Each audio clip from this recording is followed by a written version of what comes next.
Hello everyone, Lexi here with McWane Science Center and welcome to SciSparks. In today's episode, I'm going to walk on water. Sort of. Oobleck is a simple mixture of cool water and cornstarch. Unlike a solution like salt water, where salt dissolves in water, Oobleck is a suspension.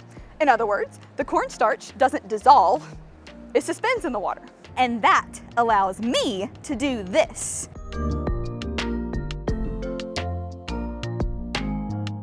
The molecules of a solid are tightly packed in fixed positions, meaning they have a definite shape. Although the molecules of a liquid are still close together, they can move and slide past each other, meaning they can take the shape of whatever container they're in. Because those molecules can move, liquids are able to flow. Some flow better than others due to their viscosity or how easily they flow. Water flows easily, but something like honey flows slower due to internal friction or thickness. Liquids with a constant viscosity are called Newtonian fluids after Isaac Newton's law of viscosity.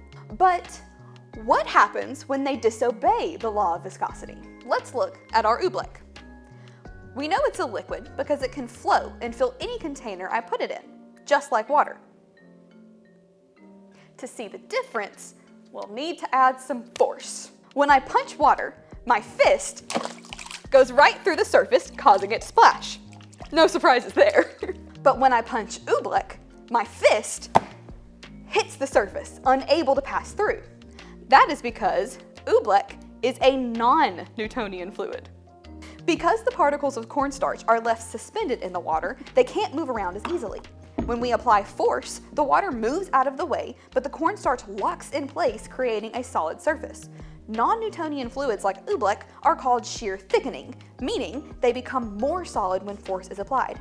But there are some non-Newtonian fluids that do the opposite. Paint, ketchup, and toothpaste are also non-Newtonian fluids, except these are shear thinning, meaning they get less solid when a force is applied. That is why your toothpaste stays in the tube until you need it, and doesn't just drip off of your toothbrush. Thank you for watching this episode of SciSparks. If you enjoyed, be sure to leave us a like, and to catch new episodes as soon as they're released, don't forget to subscribe. Until next time.